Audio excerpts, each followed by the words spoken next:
ख्वाहिशें निकली, हर ख्वाहिश में दम निकले, बहुत निकले मेरे अरमान मगर कम निकले। आज जहाँ तक एब्रोगेशन आर्टिकल 370 के बाद हर तरह की नई कानून हमारे ऊपर लाए जा रहे हैं, कहीं किसी हद तक जहाँ पर राज्यपाल की भी हम तारीफ़ें करना चाहते हैं कि जहाँ तक उनकी कोशिशें इस वक्त है कि लोग उन तक बेसिक सहूलियात पहुँचे, एक ज़रूरी मामले जो हैं ज़िंदगी के उनको लेकर हम आगे बढ़ सके। लेकिन उसके साथ साथ कुछ ऐसे कायदे कानून जो हमारे सर के ऊपर डाले जा रहे हैं, जम्मू कश्मीर में खास करके लेके, जो हमने कभी सोचा भी नहीं था जिन चीज़ों को लेके। और मैं चाहूँगा कि गवर्नर साहब, क्योंकि एक वाहिद रिप्रेजेंटेटिव जो है जम्मू कश्मीर में, जो यहाँ के बदले बात कर सकते हैं सेंटर में, क्योंकि मेंबर पार्लियामेंट्स जो हमारे हैं इस वक्त वो मेजॉरिटी उनके 4-5 है हमारी JNK में, और उनका गूंगा होना या बहरा होना एक ही बात है। जहाँ तक एब्रोगेशन 370 की भी बात मैं करूँ तो उस वक्त भी अगर पार्लियामेंट में बात की थी तो जनता दल यूनाइटेड ने की थी, जहाँ तक हमारे 17-18 जो हमारे मेंबर पार्लियामेंट्स थे। और आज इन सब चीज़ों के साथ साथ, क्योंकि तकलीफ़ें बहुत सारी है, प्रॉपर्टी टैक्स का मामला जो है अभी आया कुछ भी नहीं, लेकिन जा रहा है बहुत कुछ।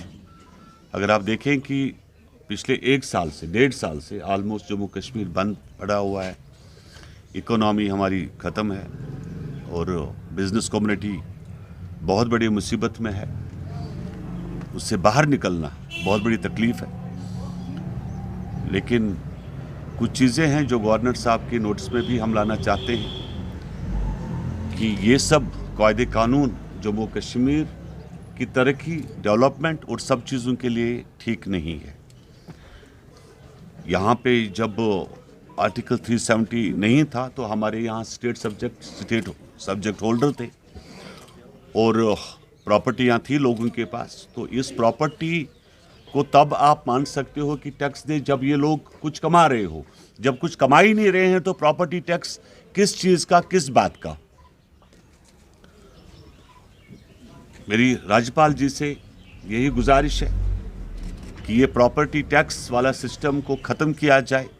एक तरफ से आपने बैक टू विलेज प्रोग्राम किया जिसमें आपने कुछ 10 लाख रुपए डेवलपमेंट्स के लिए दिए, कुछ 20,000 रुपये आपने कुछ उसके लिए दिए, सपोर्ट्स के लिए दिए। लेकिन उसके साथ साथ जो आपके श्रीनगर म्यूनिसिपल एरियाज़ है या जो भी डिस्ट्रिक्ट म्यूनिसिपलिटी एरियाज़ है उनको आप बाईपास कर रहे हो।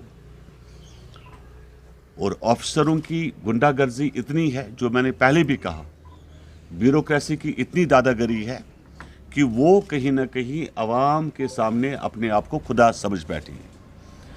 और DCs को बड़ी तकलीफ हो रही है कि वो काम नहीं करना चाहते, वो पब्लिक की कोई बात नहीं सुनना चाहते, वो एक ही बात सुनते हैं, that is secretariat and Raj Bhavan. तो लेकिन आवाम की जो जहाँ तक मुश्किलात है, जो तकलीफ़ें हैं, चाहे बिजली पानी या ज़रूरत ज़िंदगी के मसाइल हो, वो वहाँ के वहीं पड़े हुए हैं।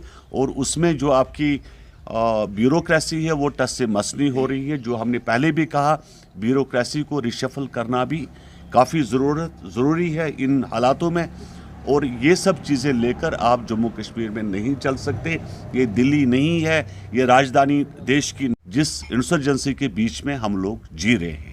दोनों तरह की बंदूकें हैं और दोनों के बीच में आवाम जो है मुसीबत में है, तकलीफ में है। तो इन सब जगहों पे प्रॉपर्टी टैक्स हो, पावर टैक्स हो, इरिगेशन टैक्स हो, ये लगाना बेमाने बेफजूल है।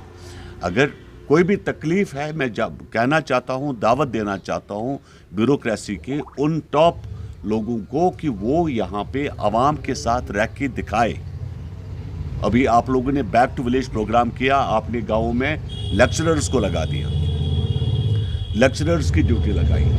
वो प्रिंसिपल सेक्रेटरी, प्राइवेट सेक्रेटरी 2 दिन उस गाँव में गुजार के दिखाए ना, वो किस तरह ज़िंदगी अपनी गुजार रहे हैं। आपको एक अच्छी चीज़ लग रही है, कहीं आपको गुलमर्ग वाली लैंड नज़र आई, पहलगाम वाली खूबसूरत लैंड नज़र आई, आप कहते हैं कि भाई सब कश्मीर तो यही है। लेकिन अगर जीना है तो यहाँ के आवाम के साथ रह के आप जिए, तब बताइए। तो ये गुंडागर्दी जो आपकी है ब्यूरोक्रेसी की, ये नहीं चलेगी। JDU इस चीज़ को अपोज करती है। और जहाँ तक हमें लगेगा, अगर सड़कों पे भी आना पड़ेगा, हम लोग इस चीज़ को लेकर सड़कों पे भी आएंगे। हमारी अपील है राज्यपाल जी से, गवर्नर साहब से कि प्रॉपर्टी टैक्स को हटाया जाए और ब्यूरोक्रेसी की जो गुंडागर्दी है इसको खत्म किया जाए। सवाल ये है, हमारे एथोराइज्ड लोग कौन है? हमारे authorised parliament members, that are the only authorised people. मेरे ख्याल में शाहीन साहब के इस्तीफा देने से कोई फर्क नहीं पड़ता, डॉक्टर नवाब के इस्तीफा देने से कोई फर्क नहीं पड़ता। मुझे बताइएगा 370-35A पे अगर हमारे 3 पार्लियामेंटेरियन इस्तीफा देती है, don't you think entire world would have news would have gone to entire world, क्योंकि उनने लाख वोट यहाँ से लिए हैं। अगर वो इस्तीफा देते हैं, अगर वो सवाल उठाते हैं तो कोई वजह बनती। अगर वो सवाल नहीं उठाते हैं तो वो मक्कारी कर रहे हैं हमारे कौम के साथ। They have no right to say about aspiration of Kashmir. If they have aspirations of Kashmir, first thing they should do, they should actually give reservation. हमने करवाने हैं, हमने उसको रेजिस्ट करना कैसा रेजिस्ट करेंगे? हमने पार्लियामेंटेरियन में रेजिस्ट करना है, हमको रास्ते पे आकर रेजिस्ट करना पड़े, हम जिस तरह रेजिस्ट करना चाहेंगे। हम ये कॉन्फ्रेंस क्या है? शाहीन साहब ने ये कॉन्फ्रेंस जो रखी है, ये यही है कि रेजिस्टेंस टुवर्ड्स दैट कानून।